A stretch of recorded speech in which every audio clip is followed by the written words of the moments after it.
Hunting season is closing in really fast and we need to clean out our freezer so we have room for some fresh venison. So we are using some of our venison round steak that was in the freezer to clear out space, and we are going to make some jerky out of this today. I will link all the products that we use today down below so that you can follow along and make your own jerky. I am telling you, this is so easy.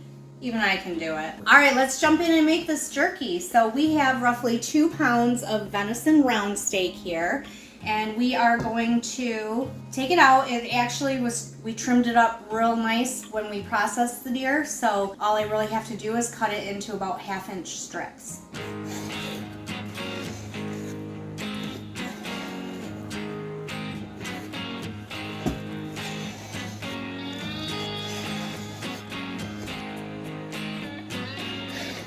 As I'm cutting my strips, I'm going to put it over here on my scale. I put the plate on and then I zeroed it out so it won't weigh the plate.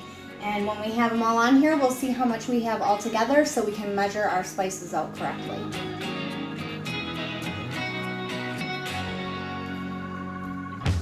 We always like to make sure that we've got room in our freezer for fresh new venison.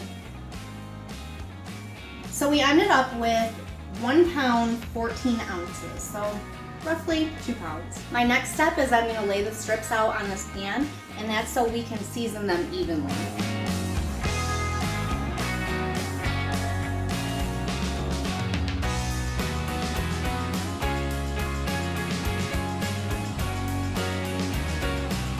Now I'm going to pat any excess moisture off with this paper towel.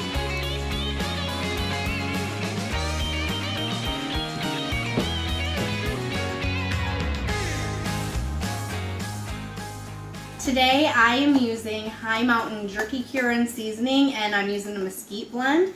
We have had a lot of luck with this in the past. You want to make sure to always follow the manufacturer's directions on here so that your jerky comes out perfect. Ours has always been great, and I suggest that you try this out. It's very affordable. You can do a lot of meat for a low cost with this. All right, let's get to mixing up these seasonings. So inside the box, we've got our seasoning and our cure. This recipe that we're using calls for 1 tablespoon and 2 teaspoons of the seasoning and 1 tablespoon and 1 teaspoon of the cure. We're going to measure this out and put it in the shaker, which comes with the package.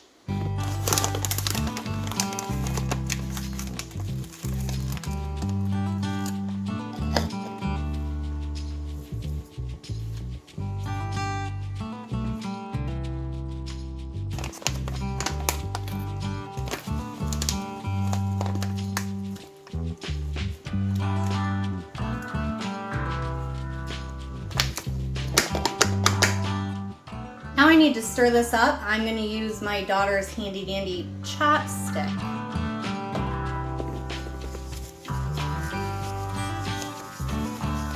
You want to make sure you get it all incorporated in there, mixed up really well.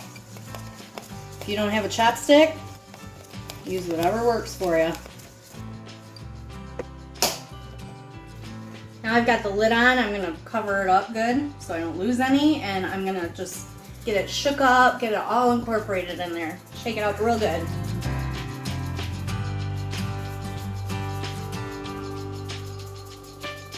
I'm going to take our awesome seasoning that we just made, and I'm going to sprinkle half of it on this side, and then I'll flip the meat over and sprinkle half of it on the other side.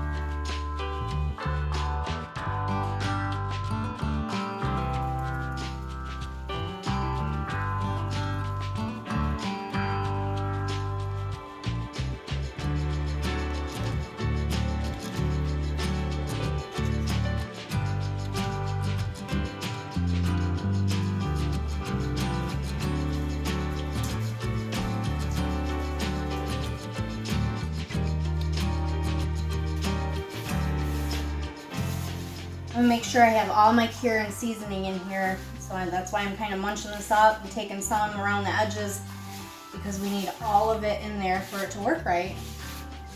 Now I'm gonna take my meat and put it in a gallon-sized bag and put it in the refrigerator for 24 hours.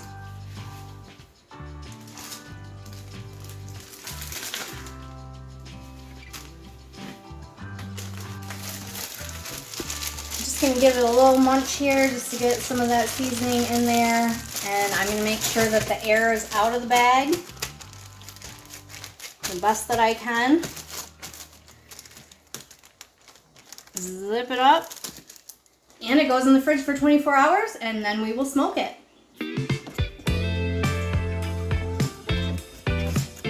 Smoker. So I've got the Masterbuilt smoker out here ready, and it's on, plugged in. It's set to 200. You want to keep it at 200 or below through the duration of the smoking period. So we're going to open this up, put the meat on the racks, and add some wood chips and get it smoking. For the amount of meat that we're smoking today, it should take about an hour and a half in the smoker. The internal temperature should be 165 when it's done. So if you get to that point and it's not at 165, you may want to remove your chips because you can over smoke it and then it'll taste bad. So let's get our meat and get it on these racks. All right, we're gonna open her up, pull our rack out a little bit, and try to get this meat on here without burning myself.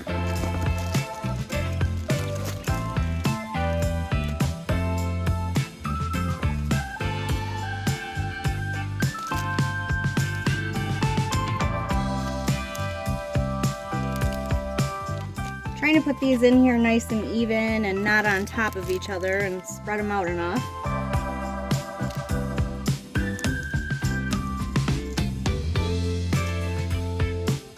There are many different kinds of wood chips that you can use. It's just your preference. Our preferences today, we are going to use apple chips. So we're gonna get these in the box and get it in the smoker and start smoking.